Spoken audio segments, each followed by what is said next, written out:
I'm going to show you guys how to do a basic coil pot form.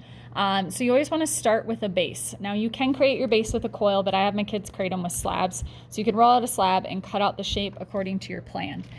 Then when you're rolling out coils, don't roll them out on the newspaper because it's going to suck moisture right out of the coil. So when you first start rolling, make sure that you don't have a bunch of clay crusties on your hands like I do. I just take a little bit of water and I press it together. Okay, then when I roll my coil, I start off on my palm and I go slow. I always have kids that go like this and then they end up with this rectangular piece, and then you have to pinch that back into a cylindrical form before you can start rolling it.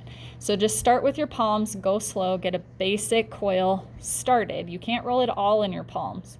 Now the reason why I'm not rolling it on my fingers is because my fingers are just going to create bumps all over it because it's not a flat, even surface. So once I get a basic form, then I can go to my table, make sure your table's clean, and then I slowly roll just with the palm of my hand. Now you don't want your coils to get thinner than a pencil, and actually if you're not very good with rolling coils, I would keep them a little bit thicker because you're going to end up thinning them out as you add them to your piece. So go slow, roll on the table, and prep your coils. You don't want to prep too many because they're going to dry out before you get to use them in your wall.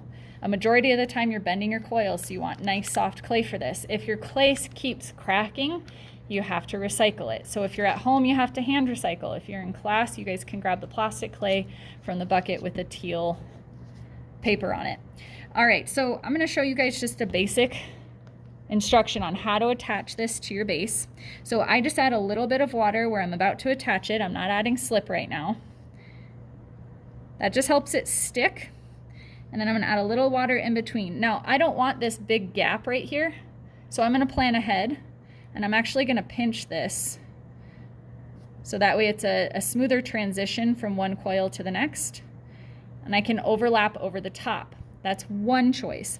If you want the rings to look like it's one singular ring on the bottom, I can detach this, I can pinch this as well, so you can see that these are pinched, and I can smooth those out so they're one ring. I could also do this detached from the piece, make it a little easier on myself. So there's a couple different options for that on how you want your piece to look. All right, so I'm gonna smooth that out. My water dried up a little, so I'm gonna reapply some water to that. Now I can work on my newspaper because I don't want it to stick to the table.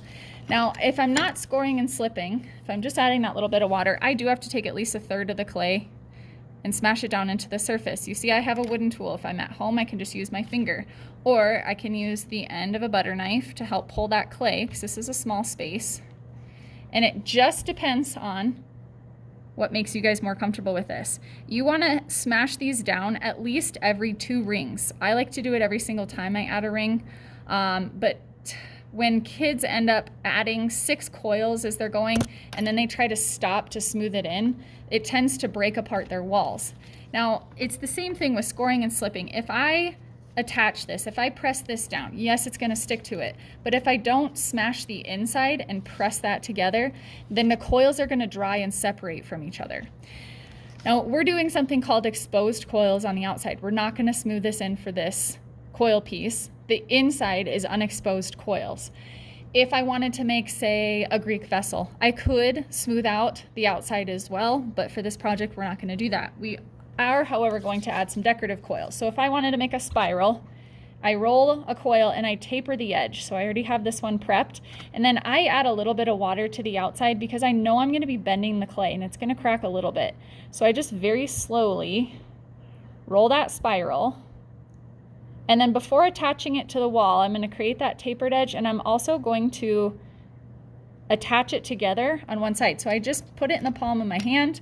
I can do this with my finger, or I can do it with a clay tool, a wooden tool. So I'm going to push that together. That way I don't have to do it once it's attached. Now I'm going to put a little bit of water here, push and wiggle it, and then I have to pull down that clay as well and smash that down. If you don't feel like you can reach and get enough clay to push down, I feel like this is gonna fall off. I can take a small ball of clay and I can reinforce that, kind of like a support coil. So I'm gonna attach it to the top and to the bottom. Now, while you're working, you would finish pushing those down. I just don't want to take too much time on the video. So that way when you turn it around, the outside of your coil pot has the coil in it. You can really add anything as long as you maintain the thickness of the wall. So if I'm going to add a little ball of clay right here, I want it to be a similar thickness as before. So I'm going to just grab a little bit of water, apply it to the surface, press it down, and then smash it in. So you can see I'm still pressing that clay together, making sure that everything on the inside is attached. Coil pots do not work well for holding liquids. You can see that there's going to be little holes and cracks and whatnot. So I would continue building this pot up or out depending on my sketch and my plan.